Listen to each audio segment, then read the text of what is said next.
நமது மரியாதைக்குரிய ஆசிரியர் அவர்கள் செல்லம் காளிப்பிள்ளை. கைதட்டுங்க ஐயா.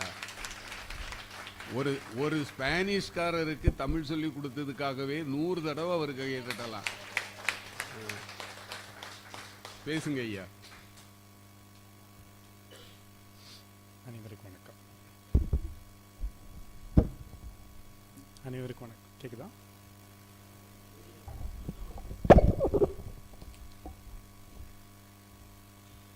வணக்கம்.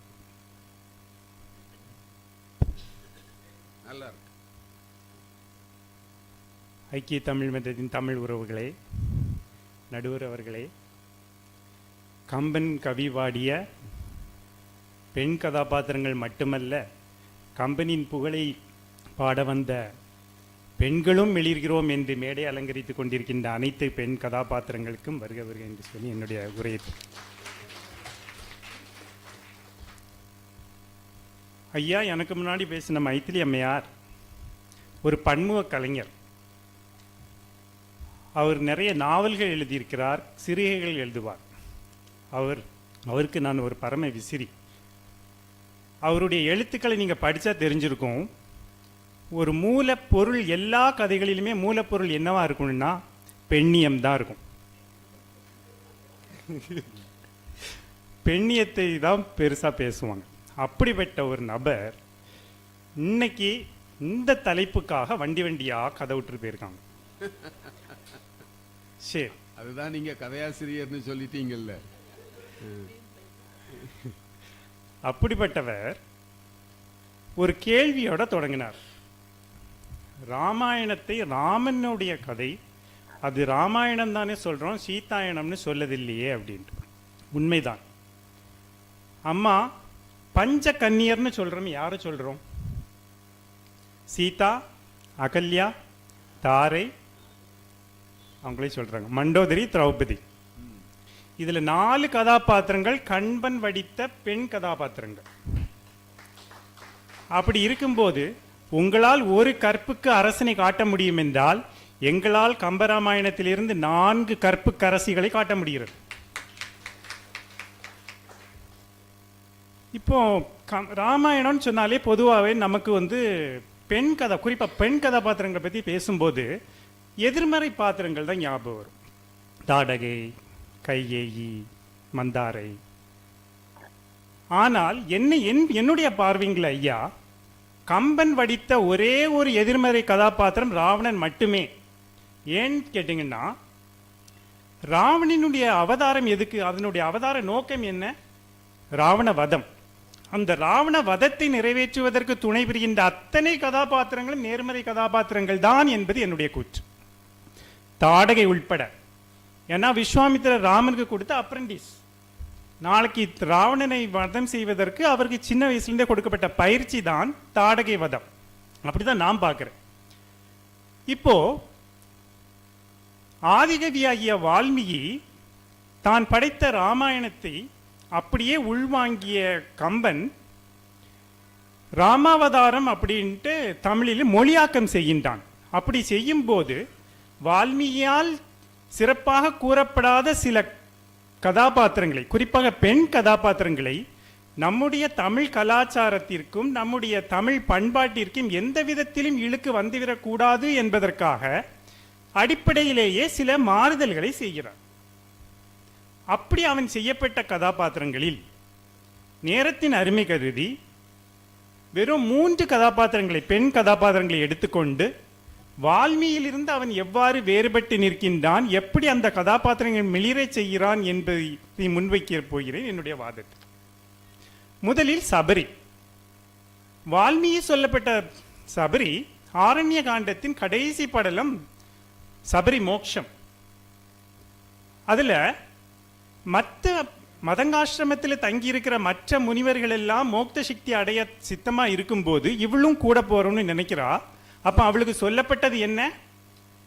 உனக்கு இன்னும் பக்குவம் இல்லை, ராமன் உனக்கு மோட்ச சக்தி தருவான் அப்படின்னு மோட்ச சக்தி அவளுக்கு கொடுக்கப்படுகிறது. ஆனால் கம்பன் காட்டப்படும் சபரி எவ்வாறு இருக்கிறாள்? அவள் ஒரு மகா ஞானி, அடியவர்களுக்கு அடிமை செய்த கர்மயோகி. பன்னெடுங்காலம் புரிந்த மா தவத்தின் அரசி அப்படின்னு சீதைக்கு கூட கொடுக்காத ஒரு பட்டத்தை சபரிக்கு வழங்குகிறான் கம்பன். இப்போ அந்த படலத்தின் பெயர் வெறும் 9 பாடல்கள் தான்.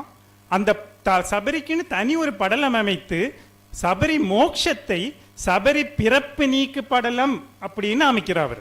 அருமை அருமை அருமை. அதாவது அவளுக்கு மோட்சம் வழங்கப்படவில்லை, தன்னுடைய தவ வலிமையால் தானே தன் உடலை விட்டு மோட்ச சித்தி அடைய பெற்றாள் அப்படின்னு கம்பன் வடிவிக்கிறார். மதங்காசிரமத்துக்கு ராமன் லக்ஷ்மணன் வர்றாங்க. அப்படி வரும்போது அவ சபரியை வந்து கேட்கிறான், தீதின்றி இருந்தனை போலும் நலம் விசாரிக்கிறாங்க. ராமனையும் லக்ஷ்மணனையும் பார்த்த சபரிக்கு ஆனந்த கண்ணீர் வலியுது. அவ சொல்றா, மாண்டது என் மாய பிறவி, வந்தது நெடுங்காலம் செய்த மா தவத்தின் செல்வம், போயது பிறவி என்கிறாள்.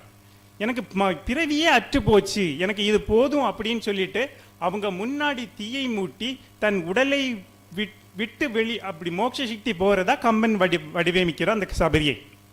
இதை ரெண்டையும் பார்த்த அந்த 2 வீரர்கள் ராமனும் லக்ஷ்மணனும் அதிசயம் அப்படின்னு பார்க்கறதா அவர் வந்து குறிப்பு சொல்றார். இது இப்படி ஒரு காட்சியை நம்ம பார்த்ததே இல்லையே அப்படின்னு அதிசயமா ராமனும் லக்ஷ்மணனும் பார்க்கறதா சபரியை மிரள வைக்கிற இமாலய உச்சிக்கு கொண்டு வச்சு மிளிர வைக்கிறார் கம்பர். இரண்டாவதாக தாரை. தாரை வால்மீகி காட்டும் தாரை எப்படி இருக்கிறாள்? தன்னுடைய கிஷ்கிந்தையிலே அவள் இருக்கிறத காட்சியை வால்மீகி சொல்றாரு. மது அருந்தி விட்டு அரைகுறை ஆடையாக காட்சிப்படுத்தப்படுகிறாள். ஆனால் கம்பன் காட்டும் தாரை எப்படி இருக்கிறாள்? தவறு செய்யும் போது அதை சுட்டிக்காட்டி அதை திருத்தக்கூடிய இருக்கக்கூடிய ஒரு குடும்ப தலைவியாக, ஒரு கற்பு கரசியாக காட்டுகிறாள். காட்சி இதுதான். மழைக்காலம் முடிஞ்சதும் சுக்ரீவன் சொல்றான், மழைக்காலம் முடிஞ்சதும் வானர படைகளை திரட்டி கொண்டு நான் வர்றேன் அப்படிங்கிறான். வரல. கோபம் கொண்ட லக்ஷ்மணன் எரிமலையா கோபம் கொண்டு திரண்டு வர்றான். இதை பார்த்த சுக்ரீவன் பயந்து போய் வானர படைகள்லாம் போய் ஒளிஞ்சுக்கிறாங்களாம். ஆனால் தாரை என்ன சொல்றா? தன்னுடைய மற்ற பெண் குரங்கினங்களை கூட்டிக் கொண்டு தெருவில் முன்ன போய் நின்றுடுறா. அதை பார்த்துட்டு கேட்குறா. அதுக்கு கம்பன் என்ன சொல்றான்? ஐய, நீ ஆளிவேந்தன் அடியினை பிரிகலாதாய், ராமனை விட்டு பிரிவே மாட்டேங்க, நீ மட்டும் தனியா வந்திருக்கிறியே அப்படின்னு. அப்படி சொல்றது எப்படின்னா, இசையினும் இனிய மொழியாள் அப்படின்னு சொல்றாரு. இசையை விட இனிமையா இருந்துதான் அவ பேசுறது. இதை பார்த்த லக்ஷ்மணன்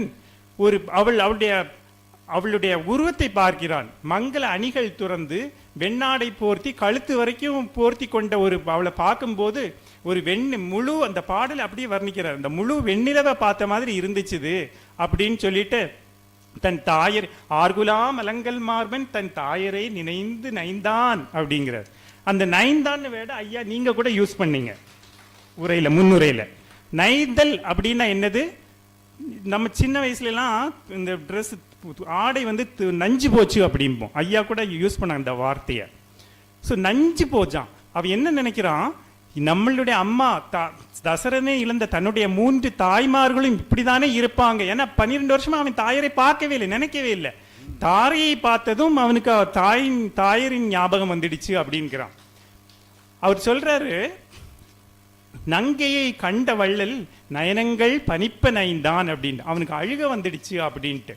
இப்படி ஒரு கல்லெஞ்சமாக இருந்தாலும் அதனை கரைய வைக்கக்கூடிய ஒரு கற்பு கரசியாக காட்டுகிறார் கம்பர். மூன்றாவதாக தானியமாலி. தானியமாலி அதிகாயனுடைய தாய், ராவனுடைய 2வது பட்ட மகிழ்ச்சி. வால்மீகி காட்டக்கூடிய தானியமாலி சுந்தரகாண்டத்தில் வருகிறாள். 22வது சர்க்கம் 40லிருந்து 44வது பாடல்கள் வரைக்கும் தானியமாலி பேசுவதாக சுந்தரகாண்டமத்தில் அமைக்கிறார் வால்மீகி. காட்சி இதுதான். அசோகவனத்தில் சீதை இருக்கிறாள். நடு ராத்திரி இவனுக்கு சீதை ஞாபகம் வந்துடுச்சு. போய் பார்க்குறான். போகும்போது தனியா போகல, பெண் அரக்கிகள் கூட்டத்தோட போறான். அந்த கூட்டத்தில் இருந்தது மண்டோதரியும், முதல் மனைவியான மண்டோதரியும் இரண்டாவது மனைவியான தானியமாலியும் இருக்கிறாங்க. என்ன சொன்னாலும் பணிய மாட்டேங்கிறாங்களேன்னு இவனுக்கு கோபம், என்னெல்லாமோ பண்ணி பார்க்குறான். அதை கோபத்தில் இருக்கிற ராவணனை சமாதானப்படுத்துறதுக்காக அவள் சொல்லுவதாக இந்த 4 ஸ்லோகங்களை அமைக்கிறார் வால்மீகி. அதில் சொல்றார், மகாராஜா, உன்னுடைய தோல் வலிமையால் பெற்ற இந்த ஐஸ்வர்யங்களை எல்லாம் இந்த மனித பிறவியில் பிறந்த இந்த பெண்ணுக்கு அனுபவிக்க கொடுத்து வைக்கல ஐயா, நீ அதுக்கு பத்தி கவலைப்படாத, உனக்கு நான் இருக்கிறேன் அப்படின்னு சொல்லிட்டு அவனை சமாதானப்படுத்ததான் அவனை கட்டி தழுவுகிறாள் தானியமாலி அப்படின்னு அமைக்கிறார் காட்சி. ஆனால் கம்பன் காட்டும் தானியமாலி வருவது யுத்த காண்டத்தில்.